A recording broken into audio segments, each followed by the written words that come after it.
Papá, márchate. No vuelvas a buscarme. Eso fue lo último que escuché antes de que la puerta se cerrara en mis narices, con un golpe seco que todavía me retumba en el pecho. Mi hijo Marcos ni siquiera esperó a que yo respondiera, simplemente bajó la vista, como si le diera vergüenza reconocerme, y la cerró. Aquella noche fría de febrero me quedé un momento en el rellano, sin saber si respirar o apoyarme en la pared para no caerme. Noté cómo la garganta se me apretaba, pero no salió ni una palabra. Solo el silencio. Ese silencio que pesa más que un grito. Volví andando a casa. No recuerdo las calles, solo la sensación de caminar dentro de un túnel vacío. En cuanto llegué, me senté en la silla de la cocina y me quedé allí, sin quitarme el abrigo, sin encender la luz. Creo que dormí, si a cerrar los ojos por agotamiento se le puede llamar dormir. Y al amanecer, cuando Madrid apenas empezaba a desperezarse y los primeros autobuses subían por la avenida, mi teléfono vibró. 3 veces. Después 5. Mensajes, llamadas perdidas, alertas. Encendí la televisión para entender qué estaba pasando. Y entonces lo vi. Mi nombre. En un rótulo rojo, contundente, inevitable. En las noticias nacionales. Pero para entender cómo llegué a ese punto, a que mi propio hijo me echara de su vida y a ver mi nombre mezclado con titulares que jamás imaginé, hay que volver muchos años atrás. A un tiempo en el que yo creía que todo estaba en su sitio. A un tiempo en el que todavía nos quedaba familia. Me llamo Antonio Ríos, tengo 68 años y durante casi 4 décadas fui capataz de obra en Toledo. Mi vida entera, mi orgullo, mis manos, mi espalda, estuvo hecha de ladrillos, andamios y amaneceres fríos con olor a yeso húmedo. Crié a Marco solo desde que su madre falleció cuando él tenía 6 años. Éramos él y yo contra el mundo, en un piso modesto del barrio de Santa Bárbara. Yo salía de casa antes de que cantaran los pájaros, con la ropa aún ligeramente húmeda del día anterior, y regresaba siempre con algo que pudiera dibujarle una sonrisa. Un bocadillo envuelto en papel, una cinta vieja de dibujos, o simplemente un abrazo que me sostenía más a mí que a él. Marcos creció viéndome cargar sacos de cemento que pesaban casi lo mismo que él cuando era niño. Me observaba desde la puerta cuando llegaba rendido, y siempre repetía la misma frase, como si fuera una promesa secreta entre nosotros. Un día te sacaré de todo esto, papá. Y yo, como un hombre que cree sin condiciones, le creí. Porque en aquel entonces, todavía no sabía lo que el tiempo y la ambición pueden hacerle a un hijo. Ni la manera en que una vida entera puede empezar a quebrarse sin que uno lo note. Con los años, y después de muchos inviernos dejando las manos en la obra, logré reunir lo suficiente para abrir una pequeña empresa de reformas, Ríos y Hijos. El nombre lo puse cuando Marcos aún estudiaba, porque para mí siempre estuvo claro que aquello sería suyo algún día. Éramos 7 trabajadores, una furgoneta blanca que arrancaba a veces a la segunda y un contrato estable con el Ayuntamiento de Toledo para rehabilitar viviendas antiguas. Nada grandioso, pero lo nuestro. Una vida digna. Cuando Marcos terminó administración en la Complutense y me dijo que quería unirse al negocio, me temblaron las manos. Recuerdo estar en la cocina, con un café ya frío, y sentir que todo lo vivido tenía por fin un sentido. Padre e hijo, trabajando codo con codo. El sueño sencillo de un hombre que nunca pidió más que eso. Los primeros años fueron un regalo. Marcos llegó con energía, ideas y una forma moderna de hacer las cosas. Digitalizó presupuestos, creó un sitio web, atrajo clientes de Madrid y Guadalajara. Yo lo miraba trabajar y me sentía orgulloso, como si el mundo por fin le abriera la puerta que yo nunca pude empujar del todo. Por primera vez pensé que quizá podría jubilarme antes de lo previsto. Que tal vez el futuro no me pediría otro invierno más subido a un andamio. Él se ocupaba de los números, yo, de las obras. Funcionábamos como un buen engranaje. En aquellos días, Marcos todavía me llamaba papá con un tono que derretía cualquier cansancio. Y yo, ingenuamente, pensé que nada podría romper esa armonía.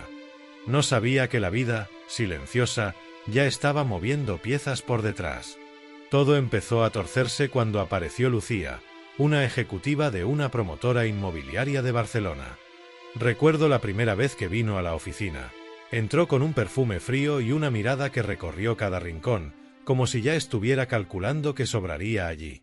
Cuando estrechó mi mano, noté que solo me ofrecía los dedos, como quien no quiere mancharse. No puedo decir que hiciera nada abiertamente ofensivo, pero su presencia bastó para que algo en Marcos cambiara. En cuestión de meses dejó de consultarme decisiones. «Papá, eso ya no se hace así. Déjame esta parte, que tú no la controlas». Cada frase era un pequeño corte, casi imperceptible, pero constante.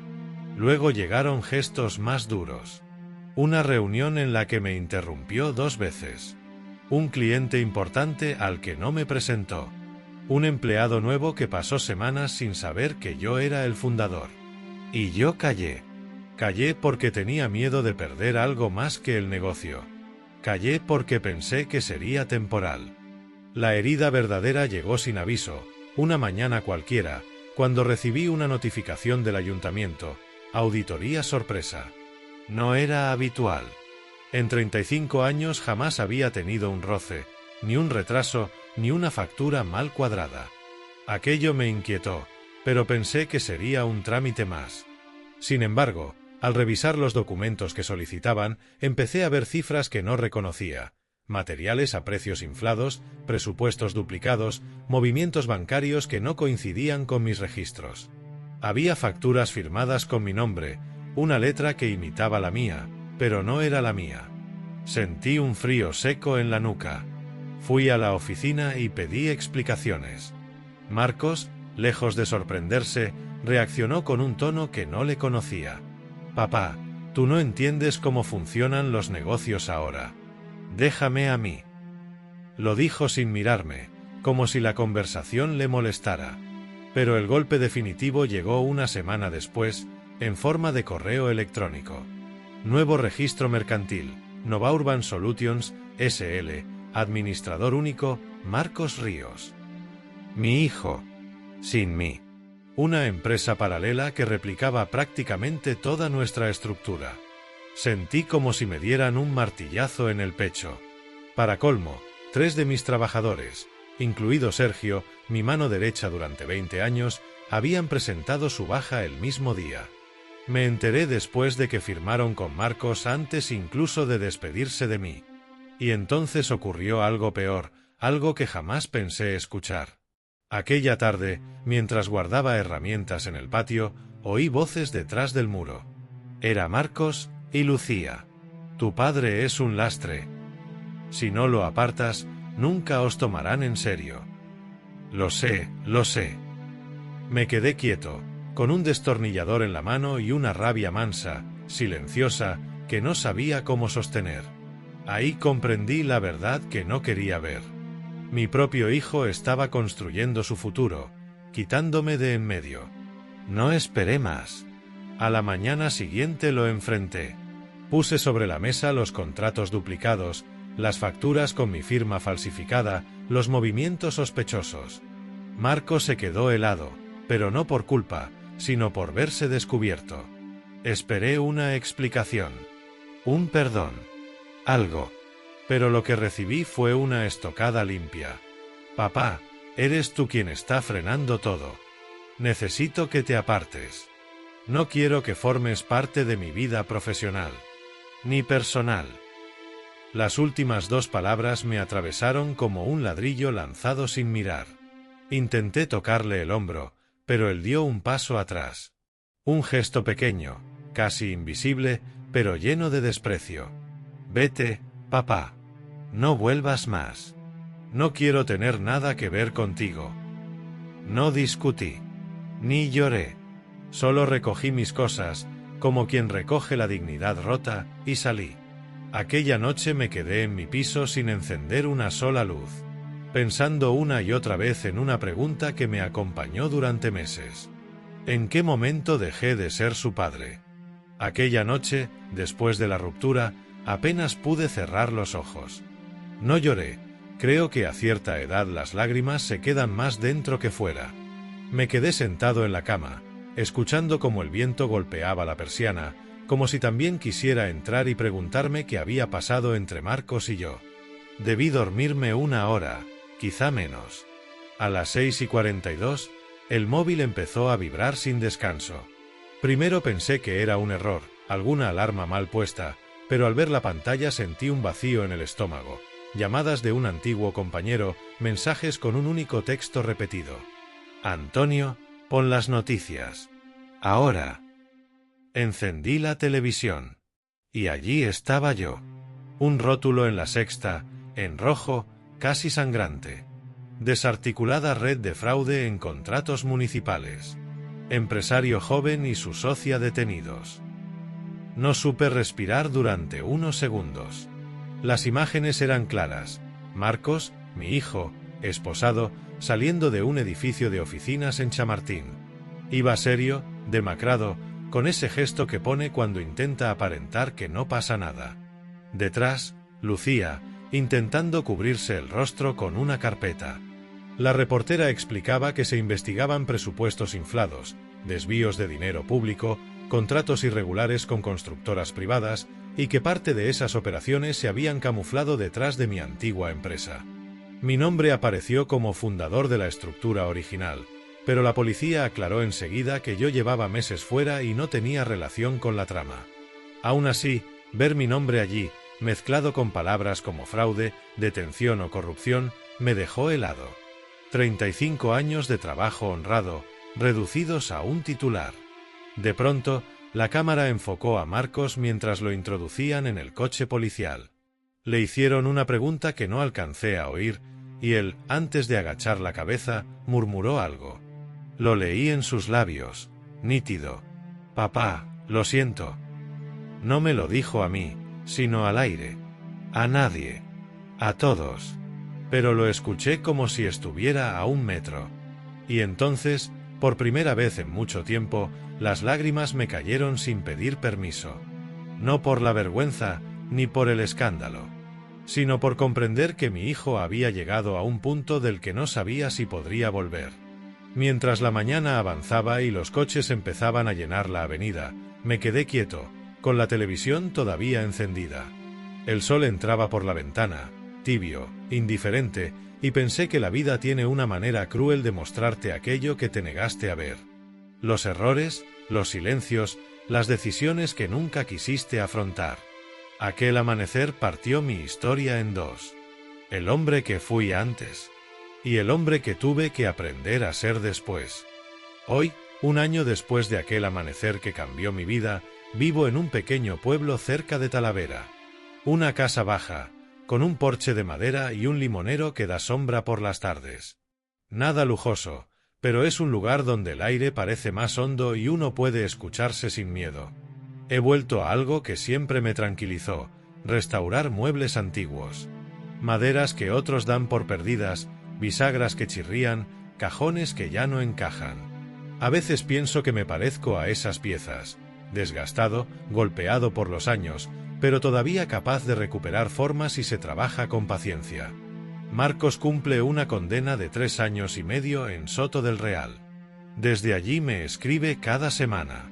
Cartas cortas, con letra más temblorosa que la que tenía en la universidad.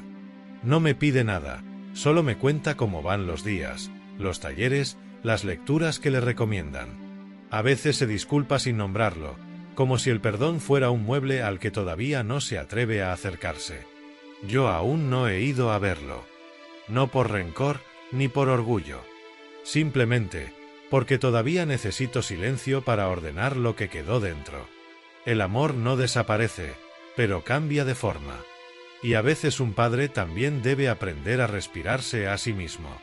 Cuando paseo por el camino que rodea la casa y escucho a los pájaros entre los almendros, pienso mucho en aquella frase con la que Marcos me echó de su vida. Márchate. No vuelvas a buscarme. La llevo grabada, pero ya no duele como antes. Ahora la entiendo de otra manera. Él necesitaba caer para ver dónde estaba el suelo. Y yo necesitaba apartarme para que distinguiera, por fin, quién era el sostén y quién la sombra. No sé si algún día abriré la carta en la que me pide que vaya a verlo. No sé si cuando salga de prisión volveremos a sentarnos juntos frente a un café. No sé si queda algo que reconstruir o si lo nuestro será simplemente una historia que se cuenta en voz baja para que el corazón no se rompa del todo. Pero sí sé una cosa. La mañana en que vi mi nombre en las noticias me hizo comprender que hay batallas que uno gana retirándose. Que la dignidad, a veces, es un silencio bien puesto. Y que el respeto, ese que creí que se heredaba entre padre e hijo, en realidad debe ganarse cada día. Ahora, mientras escribo estas líneas sentado en el porche, el sol empieza a levantarse detrás del cerro. La luz entra despacio, como quien pide permiso. Respiro hondo. El mundo está quieto. La paz, por fin, ha vuelto a casa. Hace unas semanas, mientras ordenaba el taller donde restauro muebles, encontré una caja de cartón que llevaba años sin abrir. Dentro había cuadernos viejos, facturas amarillentas y un sobre sin remitente, doblado en dos. Al abrirlo reconocí la letra de Marcos al instante. Era una carta que nunca llegó a enviarme. Debió escribirla antes de que todo explotara. Decía solo 4 líneas. Papá, no sé por qué me enfado contigo. A veces siento que todavía camino detrás de tu sombra. Quiero demostrarte que puedo ser algo por mí mismo, pero cuanto más lo intento, más me alejo de ti. No sé cómo parar. Me quedé sentado un buen rato, con la carta sobre las rodillas y las manos quietas, como si cualquier movimiento pudiera borrarla. Era la primera vez que veía, sin disfraces, el miedo de mi hijo. Ese miedo que nunca me confesó, quizá porque yo mismo levanté demasiadas paredes de hombre fuerte a su alrededor. La guardé sin decidir si responderle o no. Aunque, en realidad, aquella carta ya era una respuesta en sí misma. Con los días he pensado mucho en lo que significa ser padre. Uno cree que educa, que guía, que sostiene, pero también se olvida de que el hijo, cuando crece, necesita romper lo que nosotros construimos. No por desprecio, sino para probar si puede levantar algo propio. Algunos lo hacen con delicadeza. Otros, como Marcos, lo hacen derribando todo a su paso. La semana pasada recibí una nueva carta suya desde la prisión. Más larga que las anteriores. Me dijo que está en un taller de carpintería, que ha aprendido a lijar sin levantar polvo y que piensa en abrir algo cuando salga. Al final escribió: no te pido que vengas. Solo quiero que sepas que lo intento. Doblé la carta con cuidado. No respondí. No porque no quisiera, sino porque no sé aún qué palabras pueden sostener un puente que lleva años resquebrajado. Este mediodía, mientras daba aceite a una cómoda antigua, me sorprendí hablando en voz baja, como si Marcos estuviera delante. Hijo, la sombra no era para taparte. Era para cubrirte del frío. La frase salió sola, como un suspiro viejo que por fin encuentra salida. Sé que llegará el día en que tenga que decidir si voy a verlo. No será un gesto fácil. Los padres también tenemos orgullo, aunque lo escondamos en los bolsillos. Pero cada amanecer me encuentro un poco más sereno, un poco más dispuesto a abrir alguna puerta que dejé cerrada. Esta mañana ha llovido despacio. Ese tipo de lluvia que no exige paraguas, solo paciencia. He dejado el taller abierto para que entrara el olor a tierra mojada. Y he comprendido algo. El perdón no se da de golpe. El perdón se desgrana, como la luz que entra entre las nubes. Quizá mañana, o dentro de un mes, o cuando él salga, podamos mirarnos sin miedo. Quizá no. Pero ahora, mientras el cielo aclara y las gotas resbalan por el vidrio, siento que, por primera vez en mucho tiempo, estoy preparado para escuchar su voz sin que se me rompa nada por dentro. La paz vuelve en capas. Hoy ha llegado otra. Y la recibo, despacio, como quien abre la ventana al amanecer. No pensaba ir. Lo digo con sinceridad. Había pasado un año entero repitiéndome que no necesitaba verle, que cada uno debía seguir su camino, que el tiempo pondría las cosas en su sitio sin que yo moviera un solo dedo. Pero la vida, a veces, decide por uno de forma silenciosa. Todo ocurrió una mañana de enero. Estaba en el taller lijando una puerta antigua, una de madera de castaño que había sobrevivido a décadas de humedad.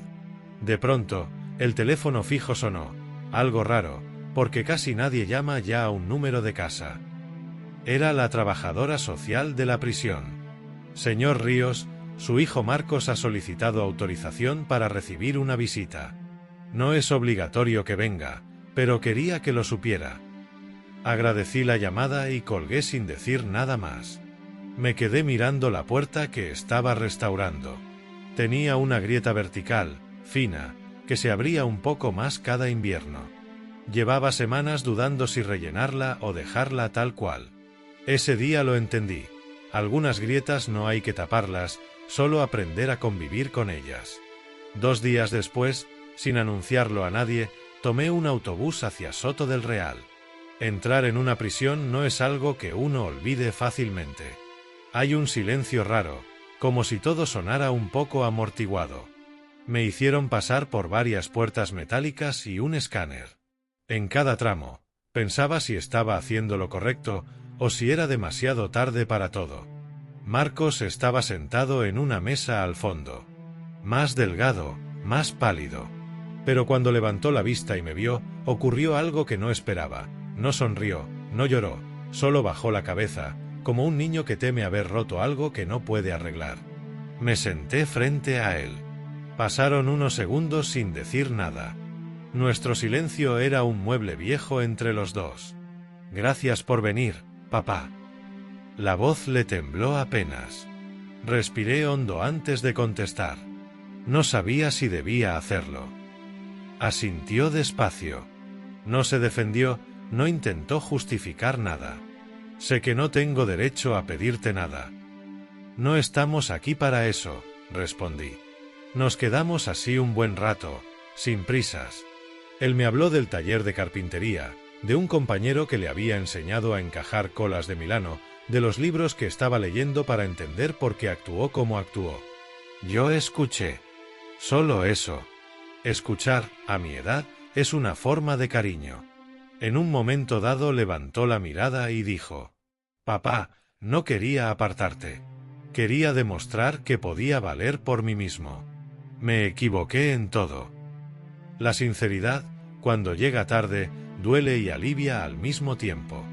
No le dije que estaba perdonado. No le dije que lo entendía. Simplemente apoyé mis manos en la mesa, cerca de las suyas. Él hizo lo mismo. Sin tocarme, pero muy cerca. Ese gesto bastó. Cuando terminó la hora de visita, nos levantamos. Antes de que se lo llevaran, murmuró: «Ojalá algún día pueda devolverte algo de lo que te quité». No respondí. Solo asentí, como quien guarda una semilla para otra estación. Al salir, el aire frío me golpeó la cara. Respiré hondo. No sentí ni alegría ni tristeza. Sentí claridad. La sensación tranquila de haber puesto un pie en un camino que no sé a dónde llevará, pero que ya no duele andarlo. Aquella tarde, de vuelta en casa, preparé un café y me senté en el porche. El cielo estaba gris, pero no amenazaba tormenta. Solo era un día más, uno de esos que no buscan significado y, sin embargo, lo tienen. Quizá aún quede mucho por sanar. Quizá falten años. Pero mientras el vapor del café subía despacio, pensé: a veces la paz no llega cuando todo está resuelto, sino cuando uno acepta caminar con lo que queda. Y en ese momento, por primera vez en mucho tiempo, me sentí ligero. Como si algo dentro hubiera encontrado, al fin, su sitio. Después de aquella visita, regresé a mi rutina sin grandes expectativas. Pensé que volvería a encerrarme en mis silencios, en mis maderas viejas, en mis mañanas lentas. Pero algo había cambiado, aunque apenas pudiera explicarlo. Ya no había tensión en mi pecho cuando sonaba el teléfono, ni ese peso mudo al abrir el buzón buscando cartas suyas sin querer encontrarlas. El tiempo, cuando uno no lo aprieta, se vuelve un aliado inesperado. Un mes después, recibí una carta de Marcos distinta a las demás. No era larga. 3 párrafos, letra clara, sin temblores. Decía: «No espero que me disculpes, papá. Lo que hice no tiene arreglo. pero estoy aprendiendo a vivir sin mentirme. Y si algún día quieres enseñarme a restaurar muebles, aunque sea una tarde, prometo escuchar como no supe hacerlo antes. Leí la carta varias veces. No para buscar segundas intenciones, a mi edad uno ya sabe reconocerlas, sino para descubrir cómo había cambiado su voz al escribir. Era la voz de un hombre que, por fin, había dejado de mirarse en el espejo de los demás. No respondí inmediatamente. A veces el silencio es también una forma de respeto. Mientras tanto, el taller seguía siendo mi refugio. Había empezado a trabajar en una mesa de nogal que encontré en un mercadillo de Talavera. Tenía las patas combadas, varias capas de barniz mal puestos y una marca de vaso quemada en el centro. Al lijarla, me sorprendió la veta limpia que surgía debajo, como si la madera hubiera estado esperando todos esos años a que alguien la mirase sin prisa. Pensé en Marcos. En cuántas veces intenté moldearlo sin darme cuenta, como quien pule demasiado un borde y termina quitándole la forma. Un martes por la mañana, mientras tomaba café en el porche, me llamó la misma trabajadora social de la prisión. Su tono era más suave que la vez anterior. Señor Ríos, su hijo está avanzando muy bien. Ha solicitado entrar en un programa de reinserción laboral. Ha mencionado que le gustaría trabajar con usted en el futuro. No respondí de inmediato. Miré el horizonte, una línea tibia bajo un cielo limpio de invierno. Ya veremos, dije. No por duda, sino porque la vida no necesita decisiones apresuradas. Esa tarde, al volver al taller, abrí un cajón donde guardo herramientas antiguas. Elegí una gubia pequeña, de mango desgastado, y la dejé a un lado del banco de trabajo. No sé por qué lo hice. O quizás sí. Con los días, empecé a sentir que el pasado, aunque no se repara del todo, puede recolocarse como esas piezas de madera que encajan torcidas pero firmes. Seguí recibiendo sus cartas. Algunas más torpes, otras más sinceras. Ninguna pedía lástima.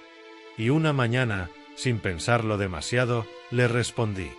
3 líneas sencillas.